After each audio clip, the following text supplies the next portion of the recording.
Isang magandang umaga po, isang mapagpalang umaga sa ating mga kasimangang isda at sa ating more than 53,000 followers na po mga kasimangang isda. Sa nakikita nyo pong yan, nasa aking kanan na yan, sa baba, ay isang grupo, magandang grupo po ito, nangangasol-ngasol, namumuti, grupo ng isda.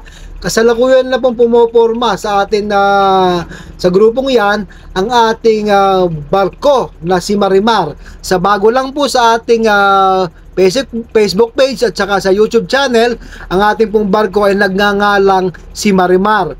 Ang ating naman pong helicopter ay nagngangalang si Falcon. Yan po, kasalukuyang umarya na po ang ating si Marimar. Nakikita nyo nangangasol-ngasol. Napakaganda po ng pinapakita ng grupo ng isda na yan. Kapag gagayan po nangangasol-ngasol, ibig sabihin maraming kinakain at may volume po ang isda. May lalim yung isda na madami sila sa ilalim. Kaya ganyan po yan. Pagka may alon-alon, may namumuti, yan po ang magandang birahin o arihan ng ating mga kasimangang isda.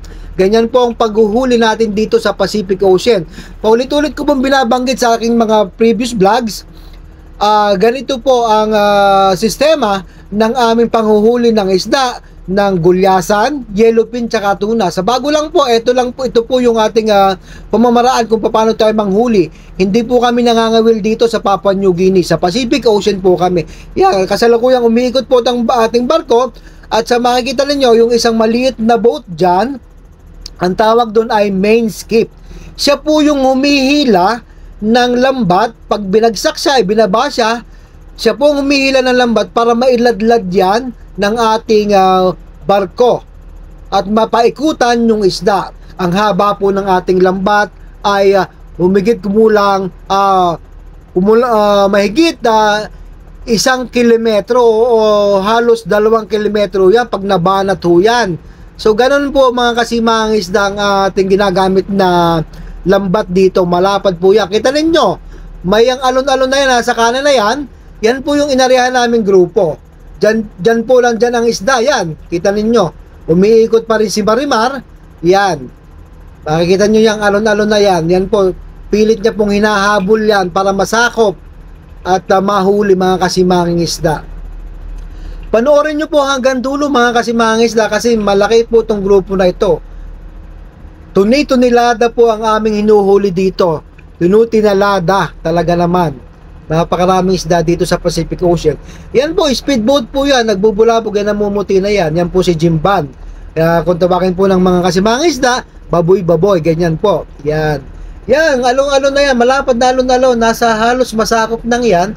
Yan na po yung isda na ating hinuhuli. Kaya talagang very blessed po tayo ngayong araw dahil naka-area na naman po tayo. Hindi po araw-araw nakaka-area mga kasimangang isda. Depende lang din po yan sa labas ng isda. Yan, kitang-kita nyo naman po. Yung alon-alon na yan. Ako po ay nag-a-assist lang diyan at tumutulong din sa ating fishing master na habang nasa itaas ako, iniikot-ikutan ko yan para masabi ko sa kanyang informasyon kung saan ang takbo ng isda, anong heading nito, kung may volume baga ito, may kinakain, may ibon, malalim. Ganun po yung mga sinasabi ko sa kanyang informasyon. Nag-feed po ako ng information para sa ganon, nado-double check na rin po ito sa kanyang sonar. Yung sonar naman po ang tinatawag natin na equipment para malaman o ma-detect yung movement ng isda, yung distansya ng isda, yung volume ng isda, yung speed ng isda, at saka yung lalim, yung po mga kasimangang isda. So yan po, malaking tulong po, napaka high-tech po ng ating pangingisda dito. Hindi po tayo katulad ng karaniwang mangingisda na lambat-lambat lang po talaga. Dito maraming equipment, may fish finder po, yan, mga ganyan. So sa mga nauna ko pong video, panoorin nyo lang po. Lahat po ng mga ginagawa natin dito ay may paliwanag na ako sa mga una. Sa mga bago lang po natin na mga followers, subscriber din sa YouTube at saka followers sa ating Facebook page, yan po ang paliwanag mga kasimangang isda. Kung may time po kayo, pwede nyo pong ma-review ito sa aking page at saka sa aking YouTube channel. Marami na po akong videos na in-post mga kasimangang isda. Yan, kasalukuyan pong naka-hover lang po ako dyan. Medyo distansya ako sa kanila para hindi naman po masyadong matakot o mag-wild ang isda. May distansya rin ho tayo. Nakaantabay lang po tayo mga kasimang isda. Kung sakali sumugod ang isda dyan, saka natin bubulabugin. So far, maganda naman po ang pinapakita ng isda, kaya dyan po ako naka-standby habang papalapit po sa atin si Marimar, mga kasimang isda. So yan, ang ganda-ganda po ng barkong yan. Tingnan ninyo, mabilis, kondisyon na kondisyon. Ganito po ang mga itsura ng mga fishing boat dito sa Papua New Guinea. Ayan po ang tinatawag natin mga pangulong. Yan, binababa na po yung isang baboy-baboy, yung skip niyan, yung pass craft na yan. Yan po isang tutulong doon para magbulabog. Ako naman po medyo distansya para nga hindi ho ma-disturb yung ating mga isda habang sila ay kumakain doon. Pangit din naman po na matapatan natin yon, baka magsisid yan, pag sumisid at hindi pa po nasasakop ng ating lambat, ay may tendency pong makatakas. Sayang naman po ang effort natin. Napakamahal po ng ating ginagastos dito sa krudo, sa barko, sa bayad sa tao, sa kung ano-ano pa. Maraming binabayaran dito, may helicopter pa, may gasolina pa. Yan po, nagbubulabog na po ang inyong kasimanging isda. Kita ninyo, may green dyan. Yan, mamahal din ho yan. Seinerday, para hindi po lumapit yung isda natin dyan na inaaryahan. So marami ho technique na ginagawa dito sa ating pangingisda dito sa Pacific Ocean. Sa mga nagtatanong, paulit-ulit na po ako, Papua New Guinea, Pacific Ocean po to, South Pacific Ocean po kami nangingisda. Wala po kami sa Pilipinas. Wala pong ganitong kadaming isda sa Pilipinas, mga kasimahang isda. Dito po ang the best fishing ground.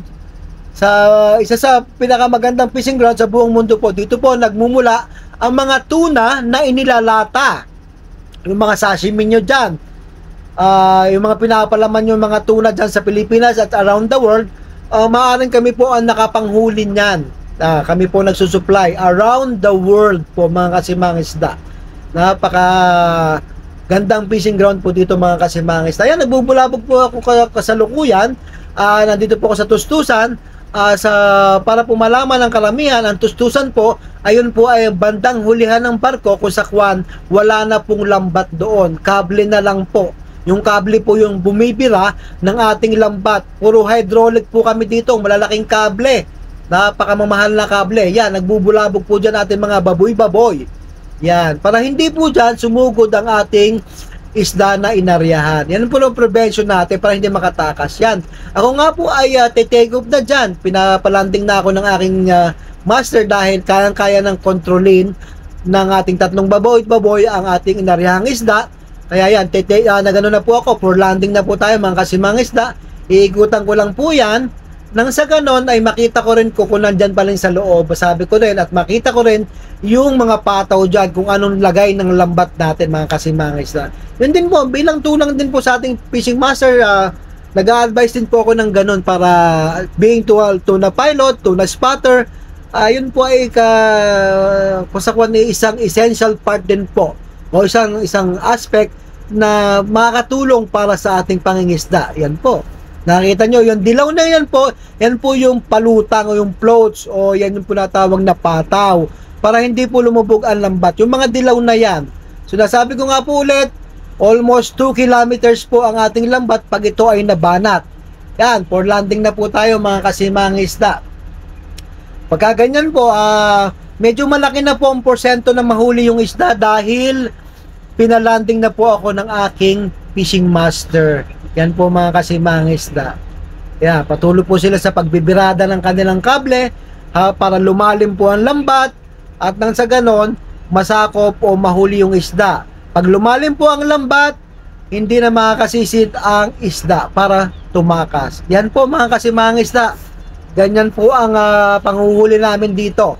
So, for landing na po tayo at antabayanan nyo po ang susunod na video nito dahil dun nyo po malalaman kung gaano karami ang aming nahuling isda, mga kasimang isda.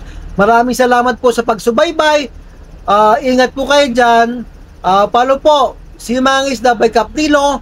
Ganon din po sa aking YouTube channel, Simang Isda _Capdilo, all capital letters.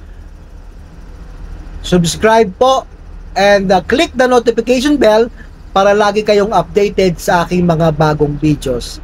Magandang umaga po, good morning, God bless us all. Nahuli po namin yan, mga kasimang isa.